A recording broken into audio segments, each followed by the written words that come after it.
Hey guys, my name is Kevin Carden. I am a photographer and digital artist, and welcome to this short video where I'm going to show you 3 tips that I have learned in Photoshop over the last 10 years. And these 3 tips are something that I've really liked to use in my artwork, and I want to share them with you, and maybe that you can experiment with them as well. So let me go ahead and show you 3 tips that I've learned, and I want to show you how to use them in Photoshop. What we're going to be doing is we're going to be looking at this picture right here. I created this picture with my daughter when she was 3 years old, and we had fun getting the bubbles out and taking some fun pictures here. This is not a finished image though. I want to show you just 3 techniques that will make this image a lot better. The number 1 tip that I have is to change the background, especially the sky. So this picture right here was taken in the mountains and of North Carolina. Very beautiful picture. We have all these flowers and everything. The sky was pretty boring. There was a lot of white clouds and blue sky, but it was just pretty boring sky. And so my tip is to change the background, change the sky with other images. And so here's number 1. What we're going to be doing is I found this picture right here that I have taken. This is a picture of the ocean at sunset, and it's just a really cool picture here. You can see it if I isolate it. This is the picture right here of the background, and there was a storm coming in, and I just got my my camera out and I took a quick picture of that. So I want to have these nice dark clouds in the background. So let's go ahead and add that to the background, and this is what it looks like. Now, of course, that looks pretty bad right there because it's just, there's an ocean, it's too dark, and so I wanted to just change the opacity down a little bit so it's not as intense. And then I also added a layer mask on here to get rid of that ocean. So let's go ahead and apply that. And there we go. So now we have these dark clouds up in the sky. They're not on, there's no ocean in the mountains now.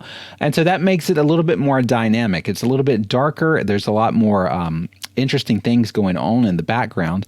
But I also wanted to add some more sky pictures, and I wanted to add this picture of a sunset. And so you see this picture of a sunset also taken in the North Carolina mountains at a different area. But you see this picture of the sunset. I wanted this nice bright sun to be in the picture as well, but not these clouds. These aren't very interesting. So all I did was a layer mask around that actual ball of sun right there. Let's go ahead and enable that. And so now you have this nice sun that's right here in the background. If we were to isolate it, this is what it looks like. And so I'm mixing multiple images of sky, these dark clouds and the sun, and then this is what it's going to look like. And so we have a big difference here. Here's before and here's after. So that's one of my best tips, is to change the background when you can to make it a little bit more interesting. Nothing wrong with these clouds, but this looks a lot more interesting. All right, for our second tip, what I'm going to do is I'm going to show you how to make a glow on top of a round object, such as a bubble.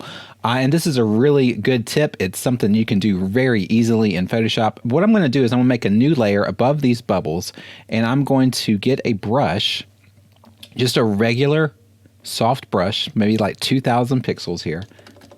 And then I'm just going to paint one little dot right in the center of the picture. So there's my white little dot.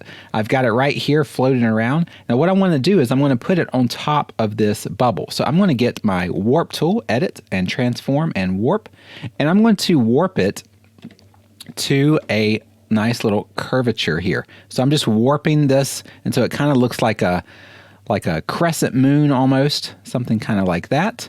And so now you see, after I warp it, I have this nice little circle that is squished down to this nice little curvature, and I'm going to just size it down until it fits on the curvature of this bubble here. So just like that. And if you don't get it right the first time, you can always just go to edit and transform and warp it again and make it just so it is right on the edge of that curve. There you go. And now you have a nice little glow. So that's all you had to do. Just paint white and curve it and put it right on there. And I always like to duplicate it and then make a smaller one on the back side. So let's go ahead and put the smaller one right here on the back of this little bubble, and we can warp it again if we need to, just so it fits the curvature of this surface. So there we go. Let me go and put those into a group here.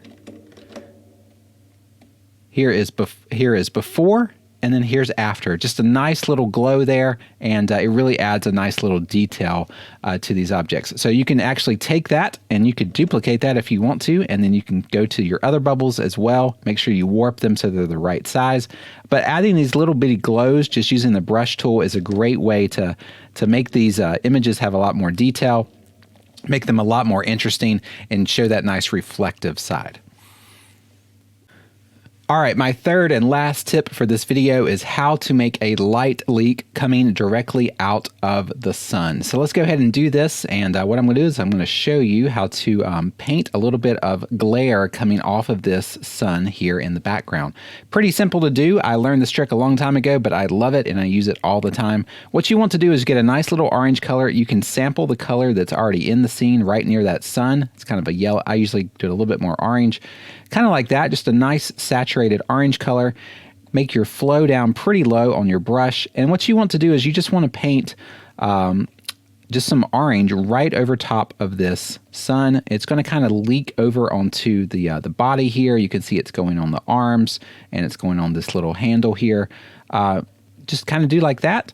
So I'm just painting some orange there. It's not completely, you know, it's not 100% opacity here. It's going to be a little bit less than that. But then change your blend mode to screen, and so all of a sudden you see that. You see this bright little orange glow that's, you know, radiating off of the sun.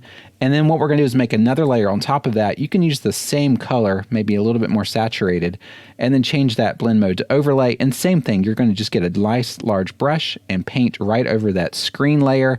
And what you're going to do is you're going to have this light leaking out of the sun onto like the body here or to other objects. And so that looks pretty good. Then we're going to do the exact same thing. We're going to use a bigger brush this time. So let's make a screen blend mode here, but this one's going to be a larger brush. Just do a nice little screen right here that's going right over top of the sun, and then one more layer on top of that, and we'll change that to overlay, kind of like this.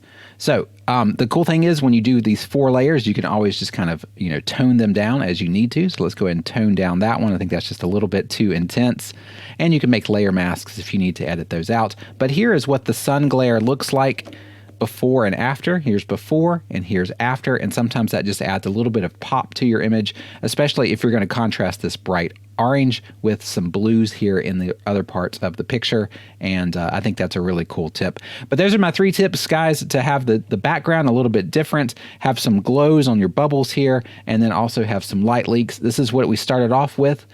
This was not a finished image because I wanted to add these different effects, and here is the after. So that's before and after. But guys, those are just 3 tips. I've got hundreds of tips that I've learned. I have those in my tutorials. You can check the link below if you want to learn more. But I hope that you enjoyed these, enjoy this video, and have fun creating. Thanks, guys.